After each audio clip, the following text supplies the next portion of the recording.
വയനാട് കള്ളാടി മണ്ണിടിച്ചിലിൽ മരിച്ചവരുടെ എണ്ണം 7 തിരച്ചിലിൽ ഒരാളുടെ മൃതദേഹം കൂടി ഇന്ന് കണ്ടെത്തി. മീനാക്ഷി പുഴയിൽ നിന്നാണ് മൃതദേഹം കണ്ടെത്തിയത്. ഇനി ഒരാളുടെ മൃതദേഹം കൂടി കണ്ടെത്താനുണ്ട്. കള്ളാടിയിലെ തിരച്ചിൽ ഇന്ന് 4ാം ദിവസമാണ്. ഇന്നലെ നടത്തിയ തിരച്ചിലിൽ 3 മൃതദേഹങ്ങൾ ലഭിച്ചിരുന്നു.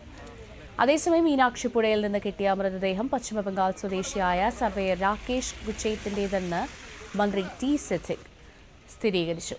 ഹിമാചൽ പ്രദേശ് സ്വദേശിയായ കൺസ്ട്രക്ഷൻ മാനേജർ വിക്രം റാണയുടെ മൃതദേഹമാണ് ഇനി കണ്ടെത്താനുള്ളതെന്നും തിരച്ചിൽ പുരോഗമിക്കുകയാണെന്നും മന്ത്രി വ്യക്തമാക്കി.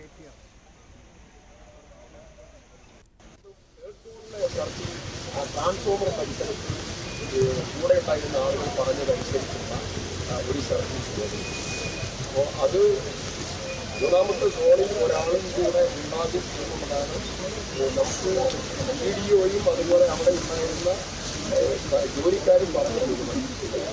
പക്ഷേ അത് ഇതിന് അതിന് കടന്ന് മീനാക്ഷി പുഴയിലേക്ക് അവിടെ നിന്ന് പോകാവുന്ന സാഹചര്യം. അപ്പം അതുകൊണ്ട് ആ എല്ലാ സാധ്യതകളും പരിശോധിച്ചിട്ടുള്ള